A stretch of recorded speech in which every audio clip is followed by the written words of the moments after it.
अगर जी of x cos x का function है तो इस हद की क्या कदर है? तो भाई कुछ भी करने से पहले सबसे पहले तो कॉस एक्स का ग्राफ देख लीजिए और फिर दी गई हद की इबारत से हमें एक तो ये पता चलता है कि कहानी सारी पाए के आसपास है। और कहानी है क्या? पाए में हड्डियां कम है। नहीं भाई, ये वो वाले पाए नहीं है। पाए प्लस एच, एच इसमें जमा हो रहा है। और फिर ये भी बताया कि भाई ये एच घट कर सिफर होता जा रहा है, यानी ये जो पाए प्लस एच है ये बराबर होता जा रहा है पाए के, मतलब इस पॉइंट की बात है। और आप समझ ही गए होंगे कि ये जो पूरी चीज़ है, पाए जी कॉमा पाए पे जो टेंजेंट यानी खत्ते मुमासिल बन रहा है ये उसके बराबर होता जाएगा। सीकेंट है जिसकी ढलान कम होते होते इसकी ढलान पाए कॉमा जी पाए पे जो ढलान है उसके बराबर होती जाएगी। अब अगर आप गौर करें कि पाए और जी पाए पे ढलान कितनी है? सिफर। क्यों? क्योंकि यहां पर ढलान बनेगी ऐसी, जिसका मतलब यह है कि इसमें y में तो कोई तब्दीली नहीं आ रही, तब्दीली सिर्फ और सिर्फ x में आ रही है। तो डेल्टा y जो है वो बराबर है और डेल्टा x जो भी है, तो मतलब ये कि इसकी ढलान सिफर हो जाती है।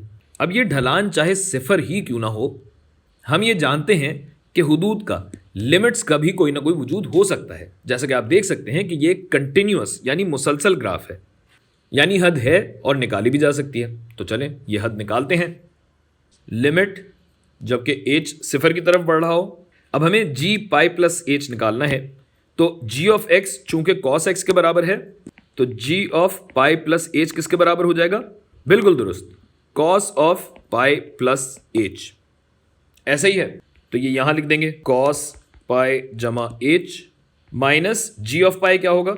जी ऑफ पाई होगा कॉस पाई के बराबर, तो ये हो गया कॉस पाई और ये सब एच से डिवाइड हो रहा है।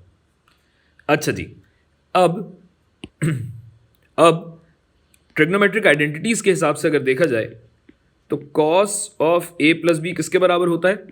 कॉस ए कॉस बी, ज़्यादा जगह चाहिए, माइनस साइन ए, चलो भाई साइन ए साइन बी। अब चूंकि यहाँ पे कॉस ए प्लस बी नहीं है, कॉस पाई प्लस एच है, तो ये क्या हो जाएगा? अभी लिखते हैं, थोड़ी सी जगह बनाते हैं। ये मैंने जज्बात में कैपिटल में लिख दिया था, जाहिर सी बात है ये छोटा होगा तो करेक्शन भी कर लूँ, कोई मसला नहीं, गलती हो जाती है, बस आंखें और दिमाग खुला रखें।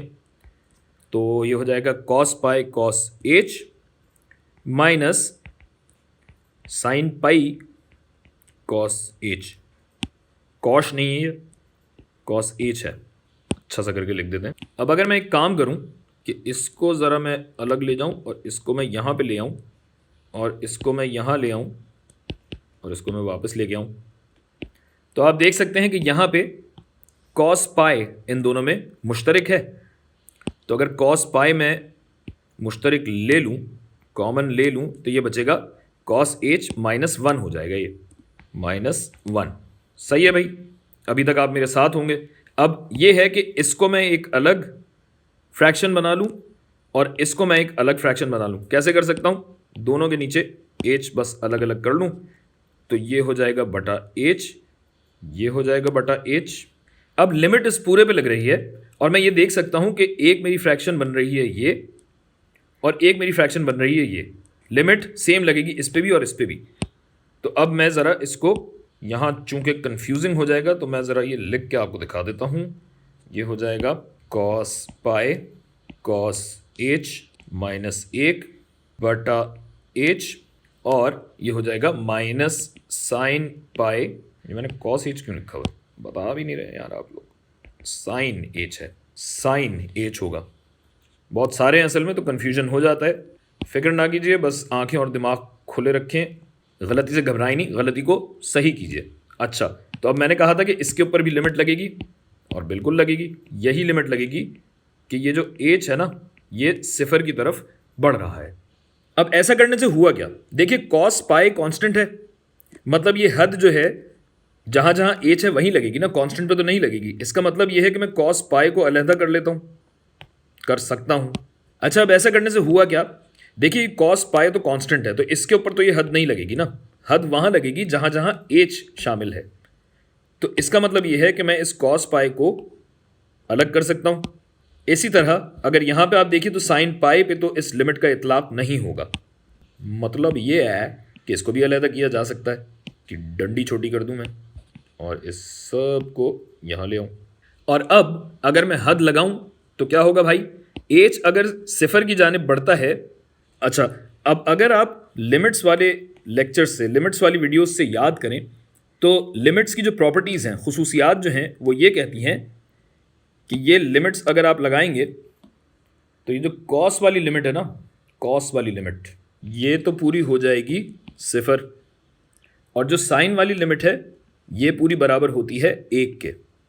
अगर आपको नहीं समझ में आया है तो आप लिमिट्स वाली वीडियोस देखिए, उसमें प्रॉपर्टीज़ देखिए और फिर दोबारा इस वीडियो पे आइए। तो भाई अब अगर ये सिफर हो गया तो इसको मैं ऐसे लिख सकता हूँ, कॉस ऑफ पाई जरब से माइनस साइन ऑफ पाई तो है, और ये पूरा 1 हो चुका है, तो इसको हम कर देते हैं 1। और अब आपको अगर याद हो तो कॉस ऑफ पाई जो है, जो आपके सामने भी है कि कॉस ऑफ पाई होता है -1, लेकिन उससे कोई फ़र्क नहीं पड़ता क्योंकि ये सिफर से ज़रब दिया जा रहा है, लिहाजा ये तो हो गया सिफर। जबकि साइन पाई की अगर आप बात कीजिए तो साइन पाई सिफर होता है, लिहाजा सिफर ज़रब 1 कितना हो जाएगा, ये भी सिफर ही होगा।